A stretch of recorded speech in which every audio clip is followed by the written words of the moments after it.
তুসাফিরুল মারাত মিন মাক্কাতা ইলা হাদারামাউত ওয়া লা তাখাফুনা ইল্লাল্লাহ। এখান থেকে তার মানে মক্কাতে তওয়াফ করার জন্য ইয়ামান দেশের রাজধানী সানআ নগরী থেকে একটা যুবতী বেটি ছেলে উটে চড়ে রওনা দেবে কাবার ঘরের জিয়ারত করার জন্য। আবার এখানে আসতে তাকে টাইম লাগবে 7 দিন। এখানে তওয়াফ করার পর বাড়ি ফিরে যাবে, যেতে টাইম লাগবে তাকে 7 দিন। এই মহিলা একাই বাড়ি থেকে আসবে, আবার একাই বাড়ি ফিরে যাবে। তার সাথে তার ভাই থাকবে না, বাপ থাকবে না, স্বামী থাকবে না।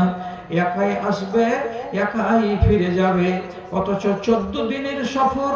একটা মেয়ে ছেলে একাই আসবে, একাই যাবে, কিন্তু সেখানে কোনো বিপদ নেই, কোনো খাতরা নেই। নিরাপদে আসবে, নিরাপদে চলে যাবে। কোন একটা আল্লাহর বান্দা তার ইজ্জতকে লুটে নেওয়া দূরের কথা, তার দিকে কোন নজর দিয়ে তাকাবে না।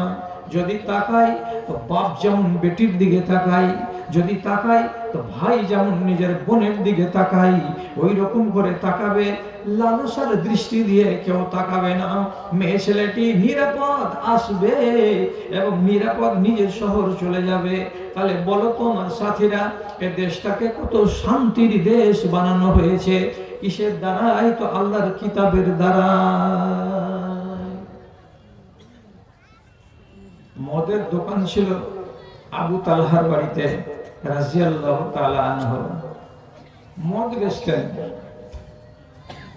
লোক এলো, 1 দিরহাম দিল, কেউ 2.5 কেজি খেজুর দিল, কেউ 100 কেজি জউ দিল, 1 গ্লাস দিয়ে দিল, খেয়ে নিল, চলে গেল।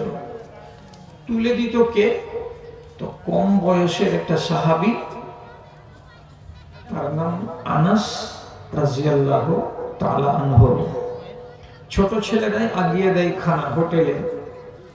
মালিক দোকানদার বসে আছে চেয়ারে আর খাওয়াচ্ছে আনাস।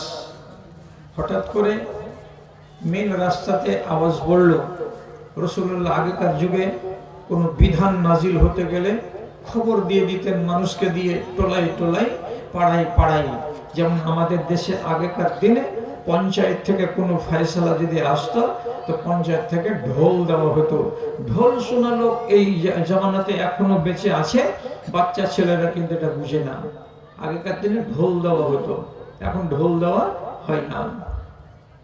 রাসূলুল্লাহ এলান করাতেন। যেখানে তালহার বাড়ি ওই সামনের রোডে একটা লোক জোরে এলান করে দিল, আইয়ুহান নাস ক্বাদ হুররিমাতিল খামরু। যারা যারা শুনতে পাচ্ছ আমার আওয়াজ, খেয়াল করো, আজকেই বেলা 10টার সময় চিরজনমের মতো মদকে হারাম করে দেওয়া হয়েছে, আর মদ সেবন করিও না। চিরদিনের মতো হারাম। আনাস বাইরে গলিতে এসেছিল, আওয়াজটা শুনলো, সাথে সাথে দৌড়ে গেল ভিতরে। মালিককে ডেকে বলছে, মালিক, ব্যাপার খারাপ। কি হয়েছে? এক্ষুনি রাসূলুল্লাহর পক্ষ থেকে যে ব্যক্তি মুনাদি করে, সে ব্যক্তি বলে গেল মদ হারাম চিরতরে। মদ খাওয়াও যাবে না, মদের ব্যবসা করাও যাবে না। কি করবেন? 8-9 কলসি এখনো মদ আছে স্টকে জমা। বেচলে 400-500 দিরহাম হবে, 1 কুইন্টাল খেজুর হবে। কি করা যায়?